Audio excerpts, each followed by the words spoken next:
ഇത് day second. ആദ്യത്തെ ദിവസം ബാംഗ്ലൂരായിരുന്നു നൈറ്റ് സ്റ്റേ. അവിടെ നിന്ന് ഞങ്ങൾ ഈ പോകുന്നത് നാഗ്പൂരിലോട്ടുള്ള ട്രെയിൻ പിടിക്കാനാണ് കേട്ടോ.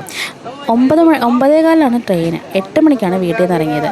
ഈ ബാംഗ്ലൂരിലെ ട്രാഫിക്കിനിടയിൽ ഈ ട്രെയിൻ എങ്ങനെ കിട്ടുമെന്ന് ആലോചിച്ചുകൊണ്ടിരുന്നപ്പോഴാണ് ഈ ട്രാഫിക് ബ്ലോക്ക് കണ്ടോ. ഇതൊരു 2 വേ ആണോ 1 വേ ആണോ എന്നുള്ളൊരു കൺഫ്യൂഷനിലായിരുന്നു ആദ്യം ഞാൻ. പിന്നെ ഡ്രൈവർ ബ്രോ പറഞ്ഞു ഇത് 2 വേ തന്നെയാണെന്ന്. ലാസ്റ്റ് പോലീസിൻ്റെ എസ്കോർട്ടോടുകൂടിയൊക്കെയാണ് ഞങ്ങളിത് ഈ യാത്ര പോകുന്നത് കേട്ടോ. ഇതിനിടയ്ക്ക് ചുമ്മാ ട്രെയിൻ എവിടം വരെ ആയി നോക്കിയപ്പോഴാണ് ഇന്ത്യൻ റെയിൽവേ ഞങ്ങൾ ചെറുതായിട്ട് ഹെൽപ്പ് ചെയ്യാനായിട്ട് ട്രെയിൻ ചെറുതായിട്ടൊന്ന് വൈകിപ്പിച്ചിട്ടുണ്ട്. അങ്ങനെ കേട്ടപ്പോൾ ഒരു സമാധാനം ഉണ്ടായിരുന്നു. എത്ര മണിക്കൂറാന്ന് പറഞ്ഞപ്പോൾ ഞാനൊന്ന് ഞെട്ടിപ്പോയി. ഇനി 5 മണിക്കേ ഉള്ളൂ ട്രെയിൻ, ഈവനിങ് 5 മണിക്ക്. ഇനി തിരിച്ചു വരാനുള്ള സമയമൊന്നും ഇല്ലാത്ത കാരണം തന്നെ ഞങ്ങൾ നേരെ റെയിൽവേ സ്റ്റേഷനിലോട്ട് തന്നെ പോയി. അവിടെ അങ്ങോട്ടും ഇങ്ങോട്ടും ഒക്കെ നടന്ന് കുറേ നേരം സ്പെൻഡ് ചെയ്തു കേട്ടോ. അങ്ങനെ 5 മണിക്കത്തെ ട്രെയിൻ കിട്ടി.